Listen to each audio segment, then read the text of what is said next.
అందరికీ నమస్తే. హైడ్రా మీద చాలా ఆరోపణలు ఉన్నాయి. హైడ్రా బయటికేమో ఒకలా కనిపిస్తుంది, లోపల వ్యవహారం ఏం జరుగుతుంది అనే అనుమానాలు ఫస్ట్ నుంచి ఉన్నాయి. ఎందుకంటే వాళ్ళు పేదల ఇళ్ళను కూల్చినారు తప్ప బాగా డబ్బులు ఉన్నాయి పొలిటీషియన్స్ ఇల్లు, లేకపోతే సీఎం రేవంత్ రెడ్డి గారి బ్రదర్ తిరుపతి రెడ్డి వాళ్ళ ఇల్లు, లేకపోతే చాలామంది మాజీ మంత్రులు ఎమ్మెల్యేల ఫామ్ హౌజులు ఇట్లాంటి ఏవి టచ్ చేయకుండా పేదలవే కూల్చిర్రు. ఇక ఈ పెద్ద బిల్డర్స్ ఉంటారు కదా, వాళ్ళకి నోటీసులు ఇచ్చిన కానీ కూల్చలేదు. వాళ్ళు ఇప్పటికి చెరువులో ఉన్నాయి. ఇంకా మూసి మీద ఆదిత్య వాళ్ళు కడుతున్నారు. వాసవి లాంటి వాళ్ళు కుకట్పల్లి మైసమ్మ చెరువులో కట్టిర్రు. కొంతమంది పోయి ఆడ వీడియోలు చూపించేసి బ్లాక్మెయిల్ కూడా వేసి సెల్మెయిల్ కూడా వేసుకున్నారంట. ఏదో జరుగుతుంది సంథింగ్. ఎనీవే దీని మీద ఇప్పుడు ఎందుకు ఈ వార్త చెప్పాల్సి వచ్చిందంటే, జడ్చర్ల ఎమ్మెల్యే అనిరుద్ రెడ్డి చాలా సంచలనమైన ఆరోపణలు చేసిన హైడ్రా మీద. అవి ఏదో చూద్దాం. అవి చూసే కన్నా ముందు ఈ సంవత్సరం సిగ్నల్ టీవీతో మీరంతా ఈ జర్నీలో ఉన్నారు. ఈ సక్సెస్ మనది, మీది, నాది, అందరివి. నేను వార్త చెప్తా, కానీ ఆ వార్తను చూసేది మీరే. కాబట్టి మీ సపోర్ట్ లేకుండా మేము ముందుకు పోలేము. మీ మద్దతు అడుగుతూనే ఉన్నా ప్రతిసారి. సబ్స్క్రైబ్ చేసుకోని వారు సబ్స్క్రైబ్ చేసుకోండి, సిగ్నల్ టీవీకి సపోర్ట్ చేయండి. ఇక వీడియోలోకి పోతే, అసెంబ్లీ సమావేశాలు నడుస్తున్నాయి. జడ్చర్ల ఎమ్మెల్యే అనిరుద్ రెడ్డి ఇప్పటికి 2 సార్లు చిట్చాట్ పేరుతో హైడ్రా విషయాలు మాట్లాడాడు. ఏంటంటే ఆయన కాజాగూడలో ఇవి ఉంటాయి. కాజాగూడలో Manhattan land Hyderabad Manhattan in real estate refers project inspired by the architecture style. ఎవరిదంటే Vamshiram. More details Vamshiram builders వాళ్ళు. తర్వాత గాడ్రేజ్ మాడిసన్ అవెన్యూ అంట. ఇవన్నీ కూడా హైరైజ్ బిల్డింగ్స్ కడుతున్నారు అంట. అక్కడ హైరైజ్ బిల్డింగ్స్ కడుతున్నారు. ఆ ఇష్యూలో ఆయన హైడ్రాకు కంప్లైంట్ చేసినట్ట. ఆఫీస్ పోయి కంప్లైంట్ చేసినట్టే చెప్తున్నాడు. ఆయన పోయి కంప్లైంట్ చేస్తే రిసిప్ట్ ఇవ్వలేదంట. రిసిప్ట్ ఇవ్వలేదేంది? రిసిప్ట్ ఇవ్వాలి కదా, రిసిప్ట్ ఇస్తేనే కదా మేము కంప్లైంట్ ఇచ్చినట్టు ఏముంది మా దగ్గర ప్రూఫ్ అంటే, లేదు ఇవ్వలేము అంతే అన్నారంట. అంతే అంటే ఆయన రంగనాథ్ గారికి కాల్ చేసినట్ట. 3-4 సార్లు కాల్ చేసినట్ట. అసలు నో రెస్పాన్స్ అంట. మళ్ళీ రిప్లై కూడా ఇవ్వలేదంట ఇప్పటివరకు. ఇదంతా వారం రోజుల నుంచి నడుస్తుంది. ఆయన 1 వీక్ బ్యాక్ కంప్లైంట్ చేస్తే ఇప్పటిదాకా మళ్ళీ వెనుక కాల్ కూడా వేయలేదు రంగనాథ్ గారు. ఇక ఇప్పుడు ఏమని అడగాలి, అసలు ఏం నడుస్తుంది? చాలామంది నోటీసులు ఇస్తున్నారంట, కానీ తర్వాత కూలుస్తలేరంట, వదిలేస్తున్నారట. మనం కూడా చూసినాం కదా అట్లాంటివి. ఈ చెరువులో ఉన్న పెద్ద అపార్ట్మెంట్లు అవన్నీ అట్లే ఉన్నాయి. అవేం కూల్చలే. మరి ఏమైందో తెలియదు. వీళ్ళు మాట్లాడుకున్నారా, సెటిల్మెంట్ చేసుకున్నారా, లేకపోతే అవి కరెక్టే చెరువులో కట్టినవి కరెక్టే అని తేల్చేసినరా? చిన్నవి మాత్రం ఎత్తేసినారు. ముందు నుంచి ఉన్న హైడ్రా మీద ఉన్న అనుమానాలు ఇవే. దీని మీద యాక్చువల్గా హైడ్రా తీసుకొచ్చినప్పుడు వాళ్ళు చెప్పిన విషయాలు చూస్తే నిజంగా చాలా మంచిది అనిపించింది. నిజంగా హైడ్రా మంచిది, చెరువులు కాపాడతారు. నిజంగానే హైదరాబాద్లో కొంచెం ఈ వానలు వచ్చినప్పుడు వరదలు రాకుండా చేస్తారు, ఏదో సంథింగ్ అని వాళ్ళు చెప్పినవన్నీ ఇంటే అవును మంచిదేలే అనిపించింది. తీరా వాళ్ళ వ్యవహారం చూసినాక అర్థమైంది, ఈ హైడ్రా వెనుక వేరే వ్యవహారాలు నడుస్తున్నాయి. హైడ్రా ఇదేదో ముందు మంచిగా అనిపిస్తుంది, కానీ వెనుక చాలా వ్యవహారం జరుగుతుంది అని. ఈ మధ్యకాలంలో ప్రైవేట్ సెటిల్మెంట్లో కూడా ఎంట్రీ అయింది. ఇప్పుడు ఇద్దరి మధ్య పంచాయతీ ఉంటే హైదరాబాద్లో ఒకరు సపోర్ట్ చేసి వాళ్ళది ఊలగొట్టేస్తారు. అట్లా కూడా ఉంది. హైకోర్టు చివాట్లు పెట్టింది. నువ్వు ప్రైవేటు దానిలో నువ్వెట్లా డిసైడ్ చేస్తావు స్వామి? కోర్టు ఉంది కదా, మేము చూసుకుంటాము. మీరు ప్రైవేట్ పంచాయతీలు ఎందుకు తెంచుతున్నారు? అవి కూడా సెటిల్మెంట్ చేస్తున్నారు ప్రైవేట్ పంచాయతీలు. ఇప్పుడు గవర్నమెంట్ ల్యాండ్ కాపాడండి. చెరువులు ఏమైనా కబ్జా అయితే చూడండి, కబ్జా కాకుండా కాపాడండి, అంతవరకు ఓకే. కానీ ప్రైవేట్ ల్యాండ్స్ ఎవరిది కరెక్టో ఎవరిది తప్పో ఎవరికి తెలుసు? ఈ బుద్ధారు తింటే ఈయన చెప్తే ఈయనది కరెక్ట్ అనిపిస్తుంది, ఈయన చెప్తే ఈయనది కరెక్ట్ అనిపిస్తుంది ఈ రియల్ ఎస్టేట్ ఇష్యూలు. కానీ మనం 1 సైడ్ ఇని అవతలలో మీదకి పోతే అదే జరిగింది. కోర్టుకు పోయినారు అవతలలో ఎవరు పోతే చెప్పింది ప్రైవేట్ ఇష్యూస్లో మీరు ఇన్వాల్వ్ కావద్దని చెప్పింది. మరి ఒక దేవుడా ఏమన్నా? హైడ్రా రంగనాథ్ గారు ఏమన్నా దేవుడా? ఒక 10 నిమిషాలు తేల్చేసి తథాస్తు అన్నికే. కానీ ఏం జరుగుతుంది ఇప్పుడు? జడ్చర్ల ఎమ్మెల్యేనే ఓపెన్గా మాట్లాడండి, అధికార పార్టీ ఎమ్మెల్యే అయినా. కానీ కనీసం ప్రతిపక్ష పార్టీ ఎమ్మెల్యే అయితే ఖచ్చితంగా ఇదేదో బేరమో లేకపోతే ఇంకేదో అని ఇప్పటికీ అభాండం వేస్తున్నారు వాళ్ళ మీద. కానీ అధికార పార్టీ ఎమ్మెల్యే రంగనాథ్ మీద డైరెక్ట్గా ఆరోపణలు చేస్తున్నారు. హైడ్రా వాళ్ళు నోటీసులు ఇస్తున్నారు, పెద్ద హైరైజ్ బిల్డింగ్స్ వీళ్ళకి నోటీసులు ఇస్తున్నారు. తర్వాత అవి కూలుస్తలేడు. ఏం జరిగింటుంది మధ్యలో? చిన్న వాళ్ళకేమో రాత్రి నోటీస్ ఇస్తారు, పొద్దుగాల కూల్చేస్తారు. చాలా కూల్చారు కదా.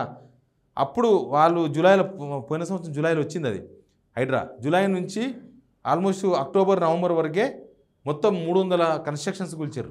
300 కన్స్ట్రక్షన్స్. పాపం ఏడ్చిర్రు అందరూ. రోదనలు, కష్టపడి ఇల్లు కట్టుకున్నాం, పర్మిషన్స్తో కట్టుకున్నాం. అమీన్పూర్లో చూలే పాపం గృహప్రవేశం జరిగిన రెండో రోజే కూలగొట్టారు. అన్ని పర్మిషన్స్ ఉన్నాయి. జనాలందరినీ బెంబేలెత్తిచ్చేసి లాస్ట్కి రాష్ట్ర ఆర్థిక పరిస్థితి కుదేలైపోయింది. కానీ రాష్ట్ర ఆర్థిక పరిస్థితి దివాలా తీసింది. కానీ హైడ్రా వల్ల ఎవరి ఆమ్దాన్ పెరిగింది, ఎవరికి డబ్బులు వచ్చినాయి, ఎవరి ఇన్కమ్ పెరిగింది, హైడ్రా తీసుకోవడం వల్ల ఏం జరిగింది? ఒక్క చెరువునన్నా ఇప్పటివరకు రీకన్స్ట్రక్ట్ చేసినరా? ఒక్క చెరువన్నా లేపినరా? ఏం చేయలేదు. నాగార్జున వాళ్ళ ఇన్కన్వెన్షన్ కూలగొట్టారు తెలుసు కదా.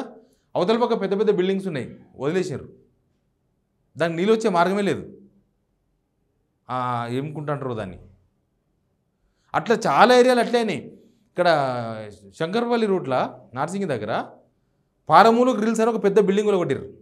దాని పక్కనే ఉన్నది కాంగ్రెస్ లీడర్ది ఒక షోరూమ్ ఉంటుంది, 2 వీలర్ షోరూమో సంథింగ్, ఏదో కార్ల మెకానిక్ అనుకుంటా సంథింగ్, మంచి క్లాస్ ఉంది. ఆ బిల్డింగ్ ఇప్పటికి అట్లే ఉంది.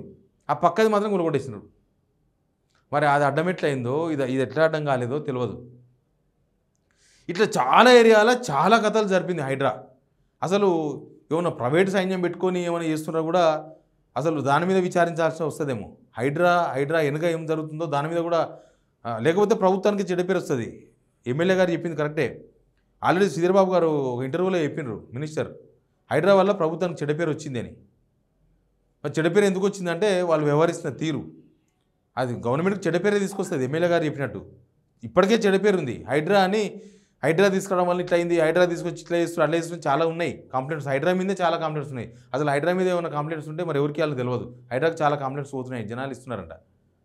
కానీ నేను ఒక ఎమ్మెల్యేను, నేను కంప్లైంట్ ఇస్తేనే ఇట్లా ఉంది పరిస్థితి. అసలు సామాన్యులు కంప్లైంట్ ఇస్తే ఏమన్నా పట్టించుకునే అవకాశం ఉందా? అసలు నోటీసులు ఇచ్చిన తర్వాత ఎందుకు కూలుస్తలేరు అని కొన్ని క్వశ్చన్లు వేసిన ఆయన. ఎవరు సమాధానం చెప్తారు? హైడ్రా రంగనాథ్ గారే సమాధానం చెప్పాలి. నోటీస్ ఇచ్చినాక కూల్చనివి చాలా ఉన్నాయి. పేదలకైతేనేమో నోటీసులు ఇచ్చుడు, వాళ్ళకు కనీసం కోర్టు పోయే టైం కూడా లేకుండా కూల్చేస్తుడు. శనివారం ఆదివారం వారు కూల్చాలి, కోర్టు వద్దనే కూల్చాలి. ఇప్పుడు రేవంత్ రెడ్డి వాళ్ళ అన్న తిరుపతి రెడ్డి ఇష్యూ తెలుసు కదా మీకు. ఏం చెరువు అది? దుర్గం చెరువు ఆయనకు నోటీస్ ఇచ్చి 1 మంత్ టైం ఇచ్చారు. ఆ 1 మంత్లో ఆయన కోర్టుకు పోయి నిమ్మలంగా అన్ని తెచ్చుకున్నాడు. ఆయన ఒకటే కాదు, అటుకెళ్ళి ఇంకా ఒక 200 ఇండ్లు ఉంటాయి, వాళ్ళు కోర్టుకు పోయారు, ఎవరు వాళ్ళు ఇండివిజువల్ కోర్టుకు పోయారు, తెచ్చుకున్నారు. స్టే వచ్చేసింది, అయిపోయింది, ఇంకా కూల్చారు. వాళ్ళది అక్బరుద్దీన్ వాళ్ళ కాలేజీ, ఫాతిమా కాలేజీకి నోటీస్ కూడా ఇవ్వలే ఇప్పటికీ. చెరువులో కట్టినారు మొత్తం ఫోర్స్ చేసి. ఇంకా వీళ్ళు దోస్తులు కాబట్టి వదిలేసిండ్రు. పేదోళ్ళేమో నోరు లేని వాళ్ళని చెప్పేసి కూలగొడతారు. ఇంతమంది పొలిటీషియన్స్ నేను చూపించలే. పొంగులేటి శ్రీనివాసరెడ్డి ఫామ్ హౌస్, ఆ Chennur MLA Vivek Venkataswamy farm house, అట్లాంటివి 100 ఫామ్ హౌస్లు ఉన్నాయి మొత్తం హిమాయత్ సాగర్, ఉస్మాన్ సాగర్. దాన్ని కన్ఫ్యూజ్ చేయడానికి రంగనాథ్ గారు పాపం పొద్దుగాల మాట సాయంత్రం మాట్లాడండి. అప్పట్లో ఔటర్ రింగ్ రోడ్ లోపలనే మాది అంటాడు, కూల్చేది మాత్రం ఔటర్ రింగ్ సామాన్యులు ఔటర్ రింగ్ రోడ్ అవతల కూలుస్తాడు. అదే ఫామ్ హౌజులు బయట ఉంటే ఇట్లా ఉంటుంది, మేము ఔటర్ రింగ్ రోడ్ లోపలనే కూలుస్తామంటాడు.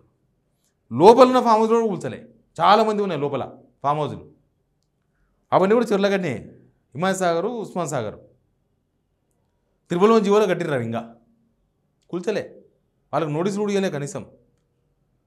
ఎంతసేపటికి బిల్డప్ బాబాయ్ లాగా తయారైంది వ్యవహారం. కానీ అంటే బిల్డప్ ఏమో ఎక్కువ ఉంటుంది, వ్యవహారం ఏమో వేరే ఉంటుంది, తెరనుగా వేరే బిల్డప్ నడుస్తుంటుంది.